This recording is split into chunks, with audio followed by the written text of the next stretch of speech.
하나님은 나에게 복을 주기 원하시며 2023년을 감사하기 원하노라. 아멘. 여러 많은 우여곡절이 있을지라도 그래도 한 해를 주심을 감사하시기를 바라겠습니다. 그래야 하는 이유가 이 모세가 오늘 본문을 통하여 전하는 말씀이기 때문입니다. 이 모세가 지나온 날을 감사할 것이 없어 보이는데도 불구하고 감사하고 잊지 말게 하는 이런 본문의 말씀이기 때문입니다. 모세는 젖과 꿀이 흐르는 가나안 땅, 젖과 꿀이 흐르는 가나안 땅을 바로 앞에 두고 소위 말하면 이렇게 눈앞에 이렇게 펼쳐져서 이렇게 보이게 해놓고 나서 자, 저곳이 바로 너희가 들어갈 땅이야. 그러면서 성도들에게 설교를 하고 있는 내용의 이야기입니다. 많은 아이들 또는 지나온 날들에 함께했던 사람들, 이제는 헤어질 많은 사람들, 그들을 향하여 여호와의 명령인 말씀, 여호와의 말씀인 신명, 하나님의 말씀을 그들에게 기록하여 남기고 노래를 통하여 부르게 하고 잊지 말라고 이렇게 권면하는 내용이 이 신명기서의 말씀입니다. 신명기서의 말씀. 가나안 땅에 빨리 들어가고 싶지만 아니 스톱, 잠깐만 기다려봐. 잠깐만 이 이야기를 꼭 듣고 가야 해. 그러면서 설교를 시작하죠. 몇 편의 설교를 통하여 젖과 꿀이 흐르는 가나안 땅에 들어가서 너희는 이러이러한 삶을 살아야 된다. 새로운 새해가 금방 닥칠 거야. 그러나 잠깐만 기다려. 너희는 이것을 들고 가야 돼. 이것을 잊어서는 안 돼. 그래도 2023년 마지막 주일 대다수 많은 사람들이 이제 1월 1일이야. 새해야. 첫 시간에 내가 어떻게 만나야지, 해를 뜨는 곳에 가 있어야지, 별 생각을 다 할 것 같아요. 하지만 모세를 통하여 우리가 지혜를 얻으려 합니다. 이 말씀, 이 신명기서 이 말씀은 모세가 우리에게 지나온 날들을, 지나온 한 해를 돌이켜보며 기억하게 만듭니다. 지나온 날들은 그렇게 행복한 날은 아니었어요. 그럼에도 불구하고 다가올 행복한 날들을 바라보면서 하는 이야기죠. 지금 이 말씀을 듣고 있는 많은 성도들에게 가슴 속에는 이미 가나안 땅에 들어가 있을 것 같아요. 야, 빨리 가서 내가 어느 지역에 가서 어떤 집을 짓고 나는 무엇을 하며 밭을 일구고 뭔가를 해가지고 이렇게 살아야겠다.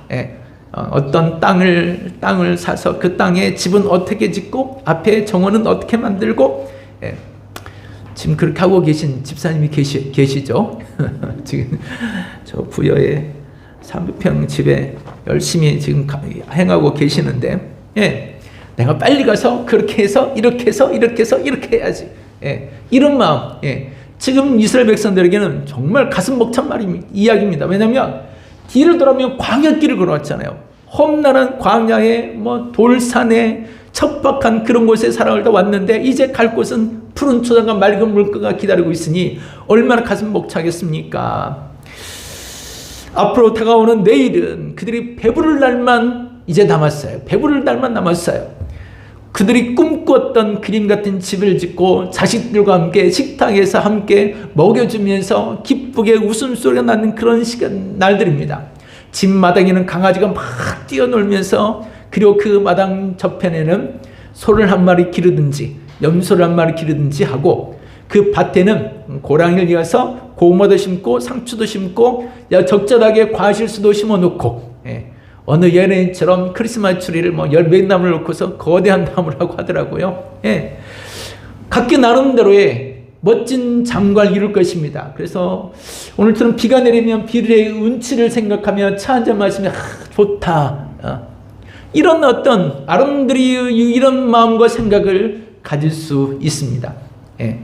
지금 당장이라도 금방이라도 들어가면 젖과 꿀이 있는 땅에 들어가서 우리는 그렇게 살고 싶다라고 생각하는 이 성도들, 이런 많은 백성들에게 모세가 그들의 마음을, 훌쩍 가 있는 그들의 마음을 다시 잡아가지고 와서 뒤를 돌아보면서 지나온 날의 영상을 통해서 영화를 보게 하고 있는 장면이에요.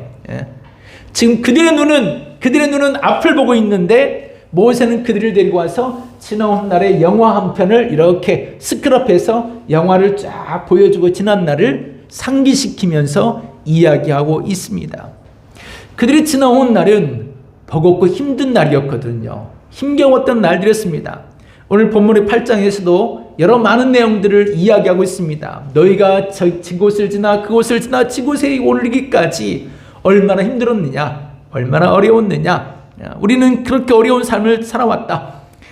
배부르게 하루 저녁을 마음껏 먹고 배부르게 팍 누워서 하늘에 초롱초롱한 별들을 보면서 그 천막에서 별들을 보며 여러분 야영할 때 그 맛 때문에 여러분 야영을 가시죠. 야영 가시는 분들은 그냥 천막을 딱 치고 멀찍 하늘의 별을 헤아리면서 운치를 생각하기 위하여 우리는 야영을 갑니다. 그런데 그 야영도요, 날마다 이사를 하면서 그렇게 살아봐요. 그래 좋은 건 아닌 것 같아요.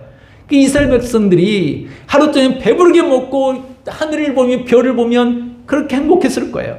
그런데 그런 날들이 이어지다 보니까 이제는 평안한 집에서 살고 싶고 쉬고 싶은 마음이 더 가득할 거예요. 예. 뷔페가 아니라 늘 먹는 건 만나와 메추라기밖에 없었습니다. 그것도 줄기차게 먹었습니다.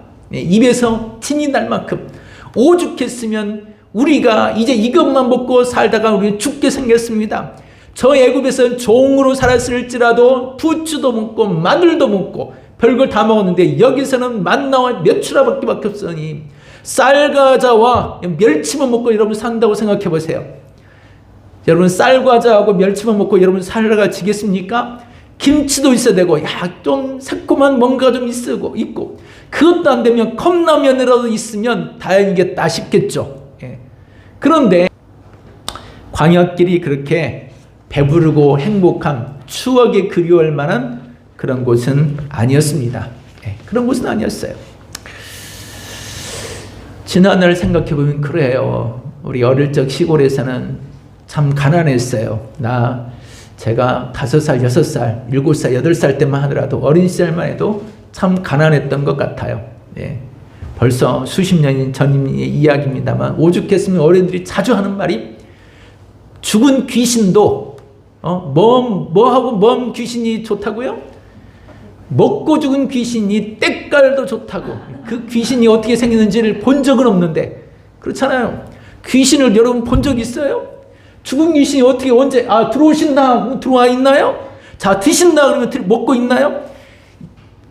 전설의 고향에서는 먹어요. 그런데 제사 지낼 때는 안 보여. 예. 제사 지낼 때 와서 드시고 계신 거 여러분 보셨어요? 예. 누가 먹느냐? 제가 먹었어요. 나는 귀신도 아닌데 내가 먹었다고요. 그 먹고 남은 그거. 우리 할아버지가 오신다 했는데 그 할아버지는 먹지 못하고 내가 먹었다니까요. 내가 할아버지도 아닌데. 네, 어쨌든요. 죽은 귀신의 때깔도 곱다. 이 말은 그만큼 먹고 살기가 힘들었던 시대를 우리가 살아왔다는 것입니다. 예, 힘들게 살아왔어요. 그냥 하루 종일 잘 먹고 잘 먹는 그런 집은 소위 말하는 부잣집이라는 집이나 음식의 식당에서 쌀밥 한 번을 이렇게 놓고 먹는 집은 진짜 그 집은 부잣집이었어요. 부잣집. 그런데 여러분 집에 지금 깡보리밥 먹는 집 있어요? 예, 다 쌀밥 드시잖아요. 그러면 누가 부자예요? 여러분 지금 어떤 사람들이 여러분 지금 누가 됐어요? 부자들이 된 거예요. 할렐루야. 예. 예전에 정승집에서나 먹을 만한 밥을 지금 여러분들이 드시고 계신다고요. 여러분들이 그 정승도 바나나를 못 먹어봤을 것 같아. 근데 나는 지금도 바나나도 먹고 사니 나는 지금 정승보다도 나은 사람이에요. 여러분 가난하다고 생각하면서 살지 마세요. 그 몇십 년 전에는 바나나 구경도 못 해봤던 그 바나나를 먹고 산다니까 우리가요. 그나 바나나도 우리는 그런 부자가 되었습니다. 감사하세요. 예. 또 옛 이스라엘 백성들은 천막을 입고 살았던 시대를 지나왔잖아요. 천막 입는 시대, 떠돌이로 살면서 이것저것 이사를 하며 살았던 사람들이었습니다. 이사도 참 많이 했던 사람들이에요. 갈 것도 없고 춥고 어렵고 배고픈 그런 삶을 살면서 떠돌이로 인생을 살았습니다. 그러면 집에서 따뜻한 물만 써도 참 행복할 것 같아요. 어린 시절에는 막상 처음 제 어릴 때는 우리 집에 수도가 없었거든요. 예. 물을 길러 마을 저 뒤편에 가서 샘에 가서 항상 물을 길러 가지고 와서 밥도 하고 씻기도 하고 먹었어요. 근데 어느 순간 상수도가 나왔어요. 저 깊은 산 속에 커다란 뭔가를 파놓고 그곳에서 산 꼭대기에서부터 파이프를 연결해서 마을 곳곳마다 땅을 파가지고 이렇게 수도를 연결해가지고 마을 집집마다 그 수도를 이렇게 연결했어요. 예. 척박한 그 맨땅, 흙덩어리 땅들 산 속에서부터 곳곳에 연결해서 수도를 연결해가지고 수도꼭지를 틀었어요. 야, 진짜 신기하더라고요. 상수도 그 물이 나오는 것만도 신기했어. 예. 그 이전에는 추운 겨울 냇가에 가서 빨래 물이 막 흐르니까 냇가에서 손 시려워도 손빨래 하시면 여기서도 계신 분들이 있을 거 아니에요. 먼 날이 아니에요. 산 증인들이 여기도 살아 계시잖아요. 그 산 증인들. 그분들이 무슨 생각했겠어요? 집에 따뜻한 물만 나와도 감사하겠다. 그 집에 나오는 물은 외국식이나 외국인들이나 그런 곳에서 사는 줄 알았어요. 예. 따뜻한 물이 나오는 집은 외국인들이나 사는 줄 알았다니까요. 우리는 그런 곳에 살아볼 수가 없는 줄 알았어요. 예. 상수도 물이 나와도 따뜻한 물은 안 나왔잖아요. 불을 떼서 따뜻한 물을 끓여야만 됐지. 그 물 겨우 끓여가지고 한 겨울이면 추운 곳에서 그 때를 벗기느니라고 돌멩이 뭐 색감 이런 걸 막 그 때를 긁어내리라고 겨울에 나아가는 성도들에게 이렇게 뒤를 돌아보겠습니다. 너희가 같이 나온 날은 그런 날들을 살아왔지 않느냐. 너희는 그런 힘든 날들을 살아왔어.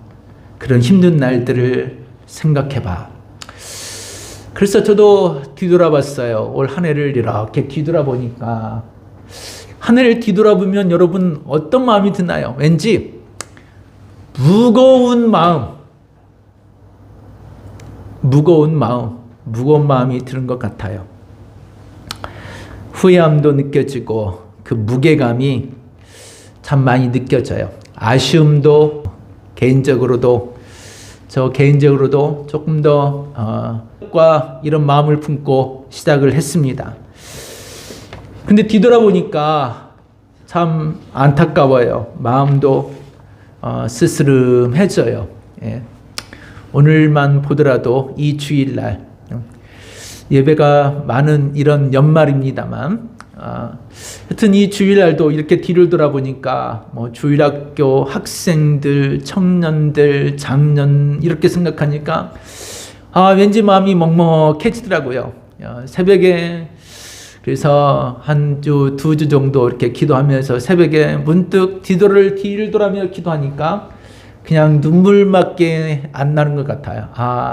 참 힘들다, 아쉽다, 어떻게 할까, 이 길도 하나님의 길이겠지, 이런처럼 많은 생각이 들면서 참 무게감이 느껴진다라는 생각이 들었습니다. 무게감이 느껴진다. 그런데요, 그 무게감이 있기에 흔들리지 않고 설 수 있는 것 같아요. 만약에 무게감이 없으면요, 그냥 흔들립니다. 흔들려요. 바람에 흔들듯이 이리저리 흔들립니다. 신앙도 무게감이 있어야 흔들리지 않잖아요. 사람도 잘 먹어라 좀 살이 좀 있어야 바람에도 흔들리지 않지 않을까요? 사람도 흔들리지 않은 것처럼 신앙도 무게감이 있을 때 흔들리지 않아요. 지난날의 무게가 아쉬움도 힘듦 이런 마음도 무게감이 진하게 있어야 그래야 내가 흩날리지 않고 그래 내가 이런 아쉬움이 있어, 이런 안타까움이 있어, 그러니까 나는 더 하나님 앞에 이렇게 나는 살아야 해, 어떤 이런 마음이 들지 않을까요?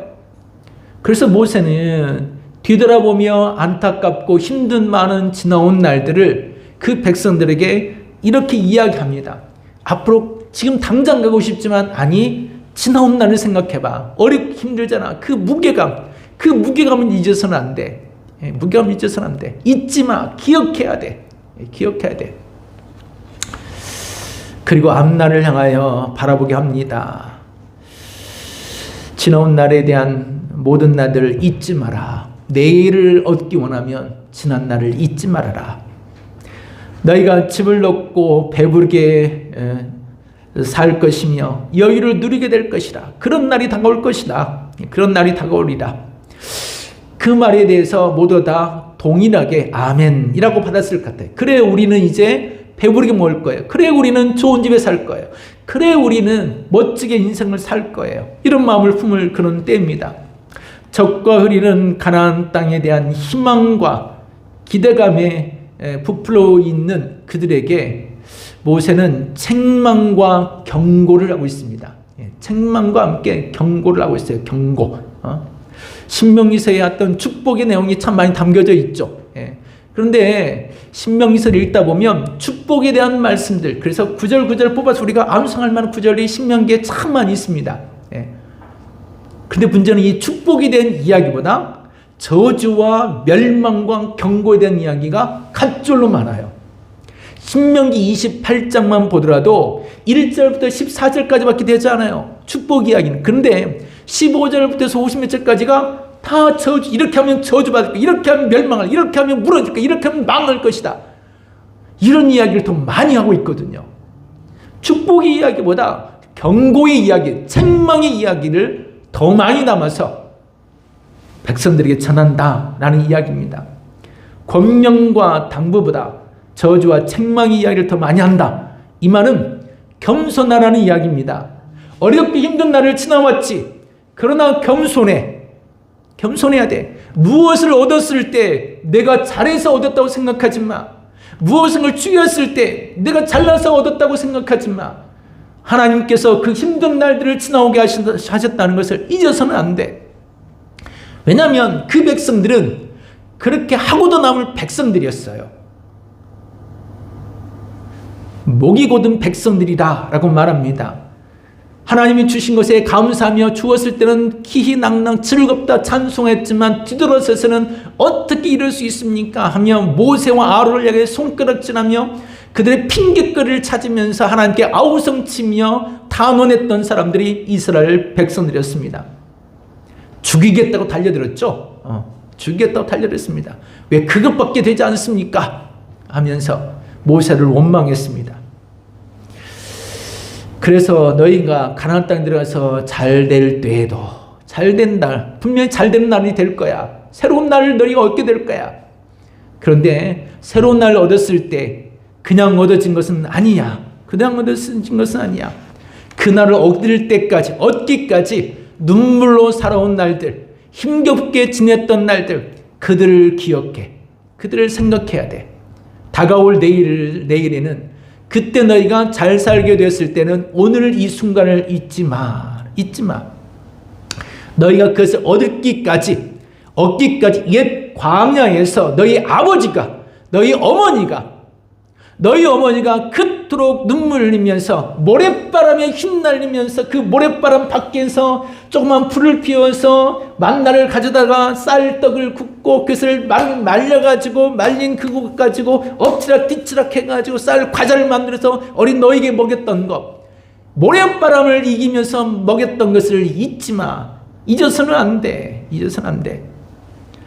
그러면서 그 어머니가 기도하기를, 하나님, 나는 지금 이렇게 쌀 과자를 만들어서 이 아이들에게 먹이고 있지만 내 아이들은 바람이 이르지 않는 편안한 안전한 집에서 밥을 먹고 살아갈 수 있도록 도와주세요.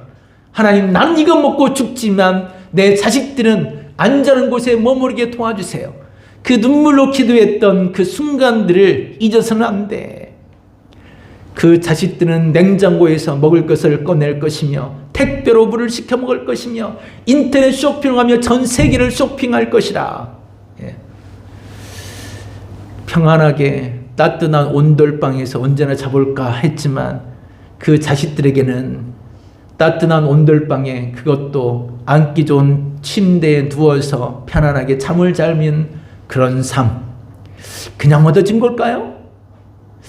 그냥 얻어진 것은 아닙니다. 우리 부모 세대가 앞서간 하나님 품에 간 성도들이 땅바닥에서 일구며 구들장 하나를 얻기 위하여 후후 불면서 살았던 그런 시대를 살아오면서 우리 자식들에게는, 우리 자식 세대에는 하나님이여 눈물을 흘리며 밤이 새도록 기도하면서 우리 자식들은, 우리 자녀 세대는 그들이 그만큼 헌신하고 눈물로 희생해온 세월이 있었으니까 오늘 우리가 있는 거죠. 지난날을 돌아볼 필요가 있다는 것입니다. 그런데 의식주의 기본적인 1차적인 욕구가 이제 해결되니까 메스로고 말하는 4차적인 욕구에 이제 자존감만 높아져서 나에게 건드린 사람은 용납할 수 없는 이 자존감의 가치만 높아져 가지고는 남을 무시하는 이런 사회 속에서 우리가 살아서는 안 된다는 것입니다. 이렇게 살아서는 안 돼요.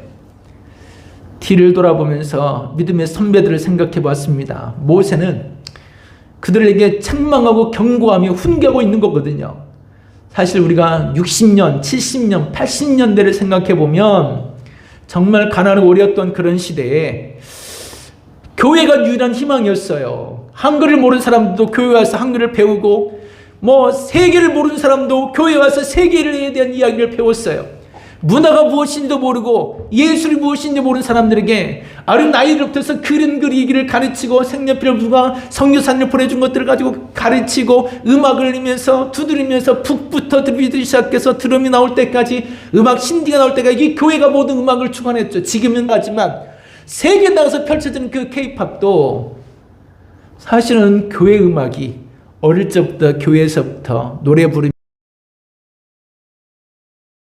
우리나라 복지 교회에서부터 시작해서 교회가 먼저 지원해 받으라. 그 축복이라는 이야기 지금까지 오고 있죠.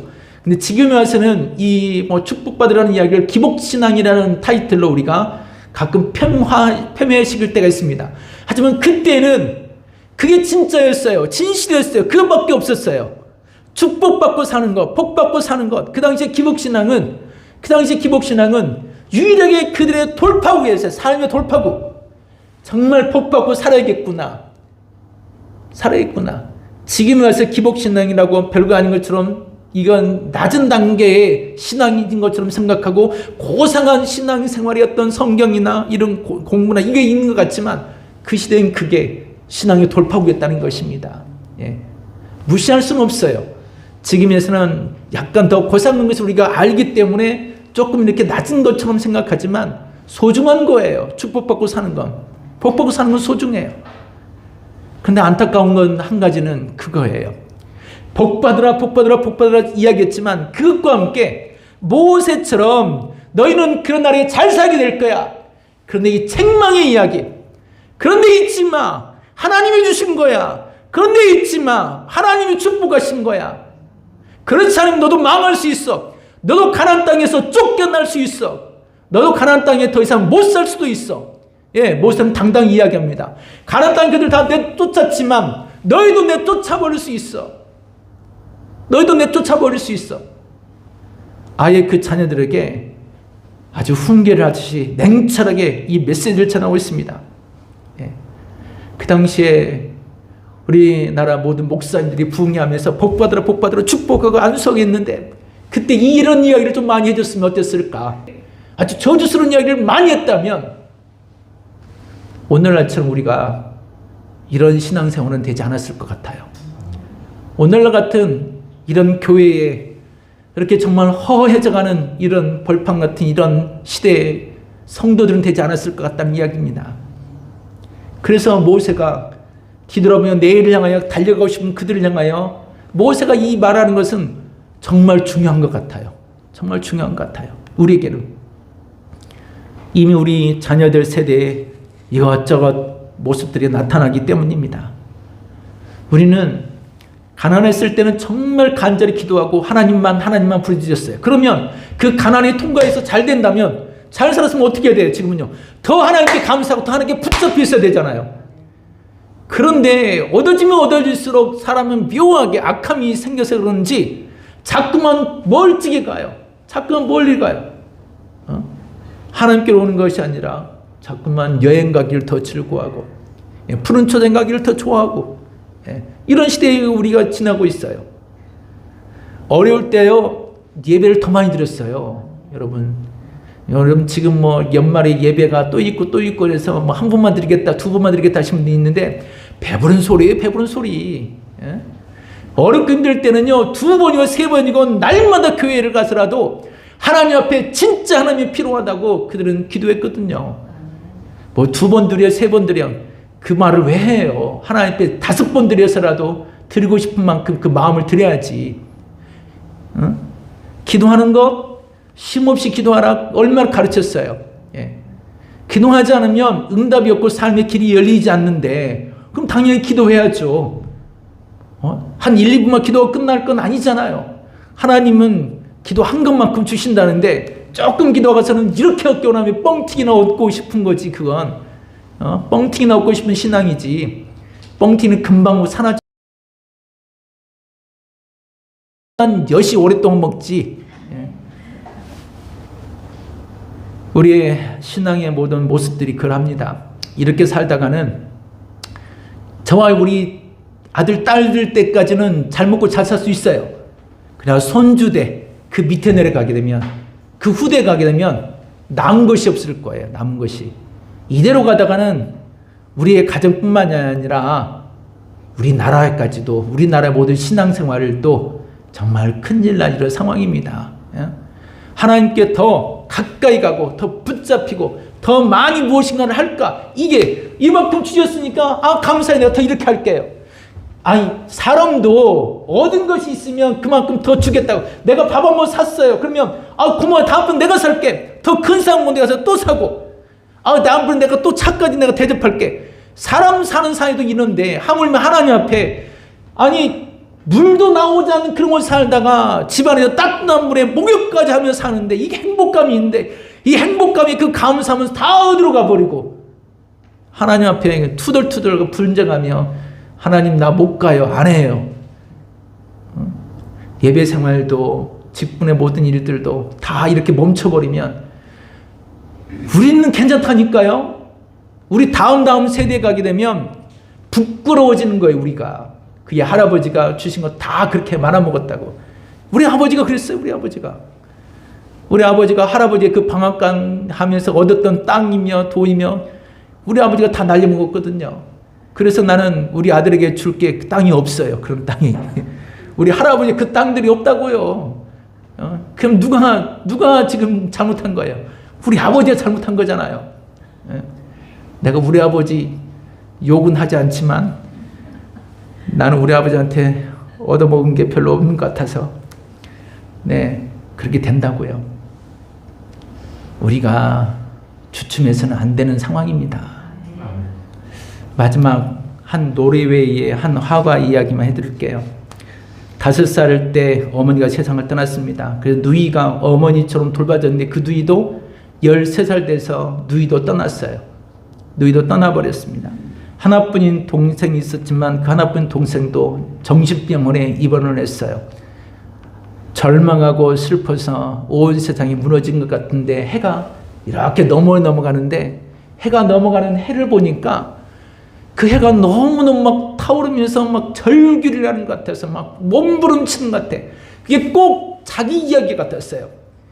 정말 나는 버림받고 나는 정말 이렇구나. 지는 해, 아름다운 그 지는 해의 저녁 노을이 마치 절규를 하듯이 마치 쓰러져가는 것 같아서 그것을 그대로 그림을 그렸습니다. 그림의 이름이 그래서 그림의 이름이 뭘까요? 제목이 절규예요. 절규. 몽크라는 분의 절규. 아주 귀신처럼 이렇게 정말 회개망측해요. 그 그림. 뭐 이런 그림을 무슨 화가의 그림이라고. 회개망측한 그 그림. 너무너무 지친 그런 삶의 이야기예요. 그런데 그가 변화되기 시작합니다. 그가 하나님 옆에 정말 일어선 것처럼 나도 회복해야겠다. 나도 달라져야겠다. 바위 위에 떠오르는 태양을 보았다. 이 말을 딱 한마디를 이렇게 글을 남겼거든요. 그 이름의 제목이 뭘까요? 태양. 이 뭉크의 태양. 태양은요, 가운데 태양의 빛이 환하게 비치는데 옆 자연이며 사람의 모든 것을 다 다 집어삼킬 만큼 밝은 태양의 빛이 쫙 펼쳐지는 그 그림이에요. 그래서 태양은 희망의 이야기를 해서 고백 화폐까지, 그 나라의 화폐까지 이 그림이 등장합니다. 우리나라는 인물처럼 누구처럼 되라고 인물이 등장하지만 그 나라는 그 아름다운 희망의 이야기를 그 화폐에 담았어요. 어떤 사람처럼 되라기보다 이게 더 큰 산 것 같아요.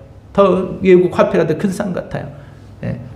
절규가 아닌 태양을 바라보기 원한다면, 태양을 바라보며 살기 원한다면 여러분 잊어서는 안 됩니다. 하나님이 여기까지 인도해 오신 것, 하나님이 지난 어려운 날들 지나서 여기 지금 내가 살고 있게 하신다는 것, 만일에 나도 내 자식들도 이 길에서 벗어나면 다 걷어갈 수 있다는 것, 다 걷어갈 수 있어요. 진짜 걷어간다니까요. 누가 걷어갔는지 걷어가요. 여러분 평안하는 집 걷어갈 수도 있어요. 여러분 여유롭게 지나가는 거 걷어갈 수 있어요. 멀리 갈 수 있는 자동차 걷어갈 수도 있어요. 잘난 척할 필요도 없어요. 많이 안다는 것 이야기할 필요도 없어요. 항상 하나 앞에 겸손하게 주 앞에 주의 은혜를 잊지 말고 사시기를 주의 이름으로 축원합니다. 아멘. 하나님, 여기까지 오게 하신 분이 하나님이십니다. 내가 주님께 더욱더 붙잡혀서 살아가는 이런 신앙생활을 살게 하옵소서. 예수님 이름으로 기도하옵나이다. 아멘. 180장 찬송 드립니다.